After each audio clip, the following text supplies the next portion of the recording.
Hey, good afternoon, everyone. Welcome to the FY 2025 proposed budget address. I see that we're at capacity, so wanted to let everyone know that we do have overflow seating in the tech lounge. There are monitors set up there, and you can hear the budget address from that space. Today, you're going to hear from County Executive Angela Alsobrooks, followed by Deputy Chief of Staff John Urson.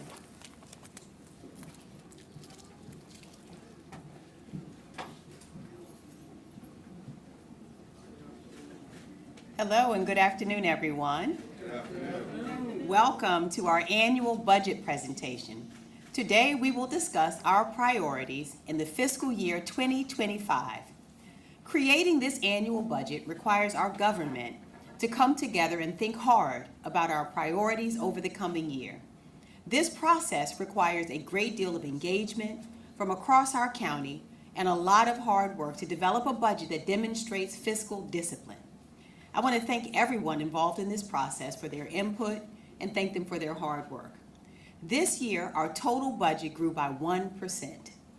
Now, if you can imagine, if you received a 1% raise, that's a change that would not alter your family's budget. And with inflation, it might even feel like a decrease in pay. This year, our county is working hard to move forward with key programs and initiatives while grappling with the deficit. But we are still making progress. When I first came into office, we developed a set of key programs and initiatives that over the last 6 years have become the pillars of this administration. We've called these our proud priorities.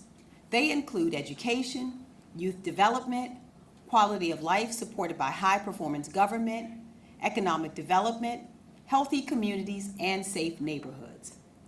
This year, we are managing a projected budget shortfall of $171 million. Now, there are a few clear factors that have led us here. First, we face greater spending obligations. We've made a strategic investment in workers to retain top talent, and we face automatic formula increases built into programs like the Blueprint for Maryland's Future. The Blueprint for Maryland's Future represents a historic investment by Maryland. Students will benefit from a greater focus on comprehensive services that seek to develop the whole child for generations. Meeting our obligations under the blueprint becomes more expensive every year. We see the long-term value of this additional investment, but we must maintain the fiscal health of our county. As you can see here, the current funding model is difficult to sustain. We want to thank our legislative partners for helping to find a financial solution that gives us the flexibility to meet this challenge. Now, along with these rising costs, we've also seen a decline in revenue. During the COVID-19 pandemic, the federal government took unprecedented steps to support local governments across the nation. Billions and billions of dollars in aid were available to state and local governments that had never been available before. Now these programs have concluded and they're no longer offering aid, and local governments like ours are left with reduced funding.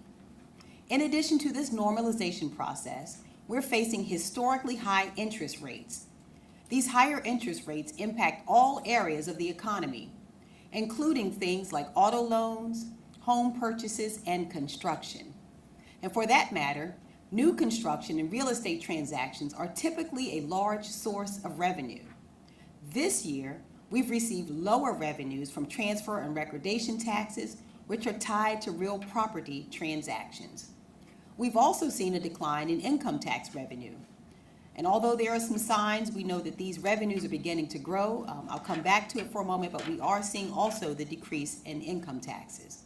So to cover our projected $171 million deficit, we've made very difficult decisions to freeze hiring for over 800 positions within the county.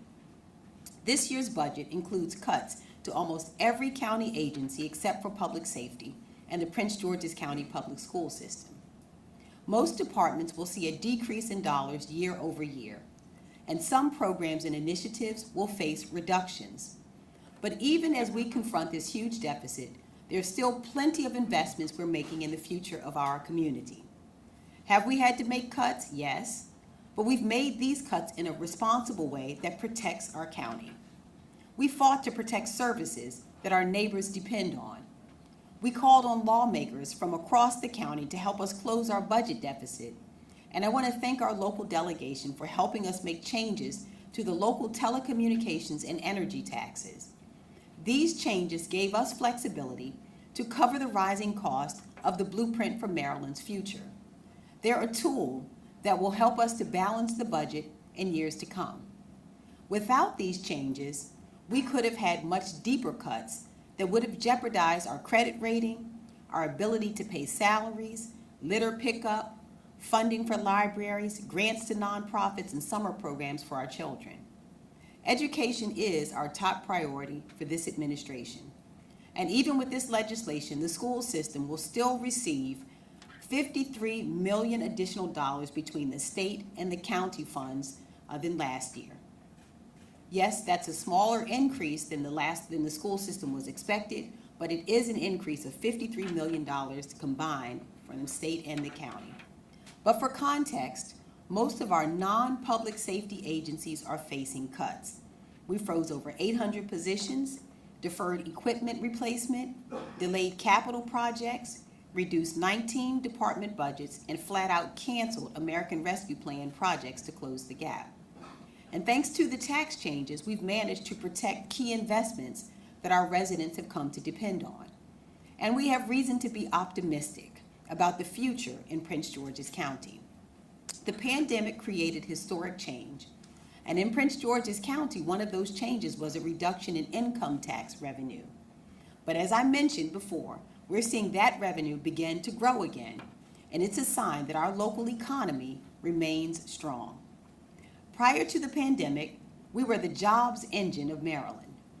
We created leading job creation for 5 consecutive years, and we lost all of that progress during COVID-19, but we've gained back all of those jobs.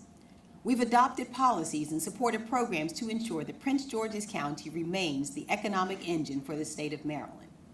Now I'm confident that we will make it through the difficult budget year in front of us successfully. I'm confident because of companies like Blink, a global leader in vehicle charging devices. When it was time for Blink to move their headquarters out of Miami, they chose Bowie. Just a couple of years ago, one of the world's leading quantum computing companies, IonQ, chose College Park. They just achieved a major breakthrough on quantum computing. And after a decade-long process, the new FBI headquarters will be a part of our community because the General Services Administration chose Greenbelt. Now, it feels like every few weeks when I read the news, I see a story about a new venture, a new opportunity, a new discovery that is happening right here. And this is a tough year for our budget, but the future is bright because time and time again, people choose Prince George's County. Despite the cuts from this year's budget, over the past year, we've made tremendous progress for our residents and our state. And I have to say before I go on, this room is so quiet. We said we're bringing the FBI headquarters to Prince George's County, and we heard nothing. Now, we have opened, even in the midst of all that we have experienced, you should know that over the last 3 years, we have opened 10 new schools. 6 of those were constructed through our nationally recognized public-private partnership model for our residents. And in the next phase, we'll open 8 new schools just this year. So for a grand total, you should know of 18 new schools in a 6-year period for the benefit of our children right here in Prince George's County. We've also made great progress on our ongoing momentum rollout, which improves the speed and efficiency of our permitting system. We broke ground on 2 major construction projects to replace the Cheverly Health Clinic and the Dyer Health Clinic. These are huge for us as we seek to really close up the healthcare disparity gap in our county. These projects help modernize our health department and establish the first behavioral health crisis stabilization center in our county's history, so that our loved ones who are sick with addiction and who are having crises, that the first people they meet will not be police officers. They're able to take your family member who are in acute crisis to get the care that they need. I want you to know that we have also restored over 6,300 acres of impervious surface, helping to improve water quality and protect residents from flooding. We finalized our nuisance flood plan to identify other communities at risk of flooding from extreme weather events. And you all know that that was important because we're seeing 100-year floods every 2 years. So we're taking strides forward for our seniors also and for our families. The Department of Housing and Community Development says we will complete 5 senior and family housing facilities, creating more than 790 new affordable units, and we have more than 840 more coming. We have also increased participation in the WIC program and continue to promote breastfeeding, surpassing the statewide percentages. We have also expanded our electric vehicle fleet and deployed 122 public electric vehicle charging stations, reflecting our fleet's, reducing our fleet's carbon footprint. We've also opened a new building trades and career center in Lanham. And you should know that this is the first American Job Center located in a union hall in the entire nation. In Prince George's County, we are grateful for the opportunity to work with our union partners who help make sure that our residents' voices are heard. And I was very proud to work with them on this historic project. We also delivered 9 Vision Zero projects to promote pedestrian and multimodal transportation safety. These projects make our streets safer, improve visibility, slow vehicle speeds, and promote pedestrian safety. We've also continued to build a strong digital government by establishing an executive-level cybersecurity officer, an open data system for performance tracking, and other improvements to our digital government. And for the 3rd year in a row, we were named, wait for it, the #1 digital county in the nation by the National Associations of Counties. Huge. And I want to thank Wanda Gibson. I don't know if she's here today, super bad Wanda Gibson, for leading our IT unit and making sure that we had that distinction for 3 years in a row. We've added a full-time veterinarian to the Animal Services Division, and this is the first for Animal Services. And we've helped to fund the first guaranteed basic income pilot in Prince George's County's history, which provides direct payments to seniors and kids aging out of foster care, and has been proven to improve quality of life and promote long-term employment.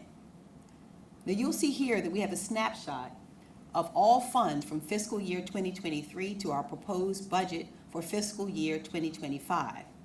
This year's proposed budget represents a 1% increase in revenues over fiscal year 2024. Our proposed expenditures are 1% higher as well. In total, we are proposing a $5.4 billion budget for fiscal year 2025. And you can see as well that we have proposed a $4.57 billion in total revenues, representing a year-over-year increase. This continues a trend in our county, growing revenues, and unfortunately our revenues, as you can see, are not growing quite as fast as we would like. Our general fund revenues break down into a few major categories. The largest source of funds is aid to the Board of Education, followed by property taxes and income taxes. The Board of Education also accounts for the largest expense in our county, followed by public safety. I've said it before, but these budgets do reflect, just like your household budgets, reflect our priorities. And in Prince George's County, we spend 62% of our entire budget on education, on the education of our children, and we also spend 20% of our entire budget on public safety. So we therefore have only 18% of our budget available for all other government operations. So let's take a moment to focus on Board of Education spending. Our fiscal year 2025 budget increases funding for the Board of Education by over $29 million over last year's budget for a total of $2.83 billion. Over $949 million of that comes from the county, which exceeds our obligations under the Blueprint for Maryland's Future and includes $32.6 million for Phase 2 of our P3 school construction projects. Here, we also have a summary of our capital improvement program expenditures. For in-depth information, we're going to make the entire proposed budget available online. And here you can see some of our major expenditures for our capital improvement project. These projects include things like school construction. You'll see bridge and road replacements, flood protection, and renovations to county buildings. We've also set aside funding to move the FBI to Greenbelt. Our FY 2025 budget continues the sound fiscal policies that have earned our county a AAA bond rating. And over the long term, our sound fiscal stewardship will reduce costs. By maintaining a AAA bond rating, we keep our borrowing costs low, which means more tax dollars can be used for programs and for services. This year, we've cut our use of fund balance in half while investing in the proud priorities. And I want to thank Stan Early and the Office of Management and Budget. They have done an absolutely beautiful job. I want to thank them for the work that they have done. And part of our historic education funding includes pre-kindergarten. $50 million of blueprint investments will go directly towards pre-K this year alone. We're also increasing funding for the Prince George's County Community College by 3%, and we funded important youth development and employment programs along with school-based health centers that many of our students depend on. We've increased the budget for the Prince George's County Police Department as well to over $397 million, which is nearly $8 million, or 2% over FY 2024. And of course, I want to thank not only Chief Aziz, who is here today and who has done a marvelous job leading our department. I want to thank him so much.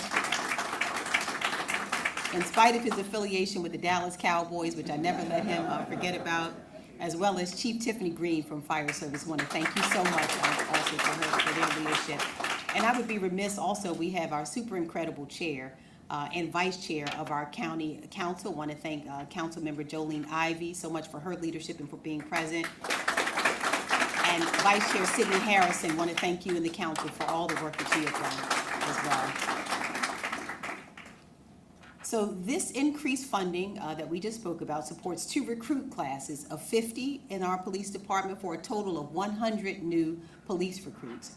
We also have funding for 2 new crime scene investigators and new incentives for recruiting. We were also able to increase funding for fire and emergency medical services. This year, they will receive over $279 million, and that's a 7% increase over last fiscal year. And this funding will help us bring in 100 new recruits. We're also increasing funding for the State's Attorney's Office by 2.9%, and I want to thank State's Attorney Aisha Braveboy for being present with us today, and thank her also for her leadership. And we've also provided, and there's the Sheriff's Office is being increased by 3.6%. We've also provided over $101 million for the Corrections Department and over $47 million for Homeland Security, which includes the Office of Emergency Management. Now, when I first came into office, we decided to make our government more responsive to the needs of residents. And we've met that goal for residents now, and we'll continue to do so moving forward. This year, we're moving forward with our Vision Zero program to help eliminate traffic fatalities, digitization efforts that make our records and processes more transparent to residents, cybersecurity improvements to help protect our data, money for the Fair Elections Fund, and funding to continue implementing Momentum, a program that is vastly improving the permitting process for our county. We've heard concerns about government contracting, and that's why in this year's budget, we are creating the Office of Procurement to improve service delivery and to continue building a high-quality local vendor ecosystem. We are also making investments in the health of our community, including funding for shelters, addictions and substance abuse, mental and behavioral health. This year, our health department budget is over $87 million, but we've preserved funding for mental and behavioral health, addiction and substance abuse, veteran services, and the health department Strong initiative. And we want to also continue improving the environment in Prince George's County. That's why we're funding our Clean Lots program across the Department of Permitting, Inspections, and Enforcement, as well as related work at the Department of Public Works and Transportation. We're setting aside funds for street sweeping, litter pickup, and clear the curb. Thanks to a new hauling contract, we're also able to expand these programs at a reduced cost to our residents. So we're continuing to invest in our stormwater management fund, which is an important part of our work to make our community more climate resilient. This includes stormwater maintenance and repairs across the county. We're funding our stormwater stewardship grant and rain check rebate programs, which make stormwater management affordable for residents and businesses. And we're funding our Clean Water Partnership to improve stormwater infrastructure and water quality while working with local, small, and minority-owned businesses. In addition to these programs, we're investing in our Climate Action Plan, which includes investments in zero-emissions buses, bike share programs, LED bulb conversions, tree planting, and several other initiatives to improve our environment. And over the past few years, we've made historic investments in economic development with a long-term goal in mind, and that is reducing the tax burden on our residents by increasing the commercial tax base. Now, I have to tell you, and I've had this discussion so many times for those who are asking, because of course, when I'm in Wegmans and wherever else I am, I see residents who constantly say we are discouraged by the share of residential property taxes that we pay in Prince George's County. What we all recognize is that there is we have an imbalance, which means that we have got to increase commercial taxes so that we alleviate the stress and strain that our residents feel who pay residential property taxes. Right now, the bulk of our budget the revenues are around residential property taxes. And so when you hear us talking about the very important investments we have to make in continuing to grow business and continuing to grow this economy, that's what this is about, is making sure that we are trying to close that imbalance.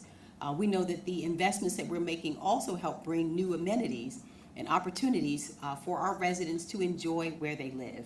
So this year, we're taking steps to protect our investment in economic development and along the Blue Line corridor. This includes funding for our core economic development agencies, as well as grants for local business assistance, art in public places, and the once-in-a-generation opportunity that we have along the Blue Line corridor. This past fall, a lot of hard work on economic development really paid off when we secured the future site of the FBI headquarters in Greenbelt.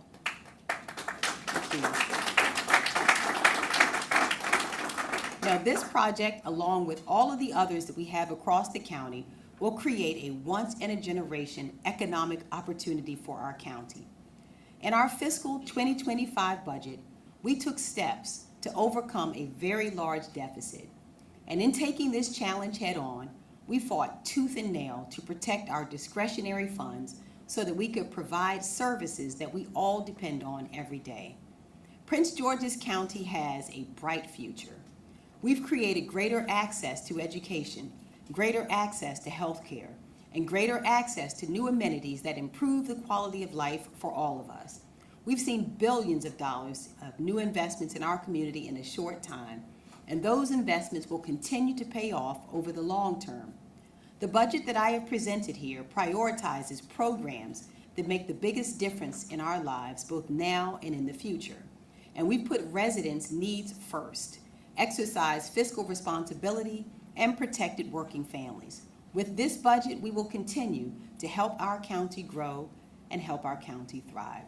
At this time, I'm going to invite back to the podium John Erzin, and then he will give us instructions about the way that we will go from here.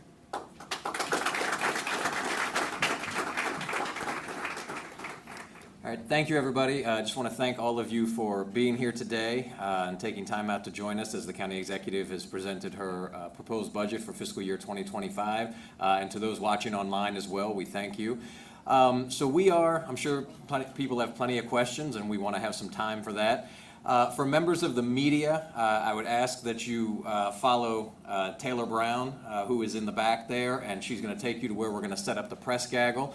The county executive will join you guys for that, and then she will be coming back into this room to talk with everyone and answer any questions that you may have. While we're doing the press gaggle, For those of you who would like to wait and have some time to talk with the county executive, excuse me, we do have several members of our leadership team. We have our chief administrative officer, we have our budget director, obviously several members of our cabinet and senior leadership team. Certainly the leadership of the county council and other members are here as well. We invite you and encourage you to take some time talking with them about some of the questions and thoughts you may have, and we will get the county executive back in the room momentarily. Thank you, everybody.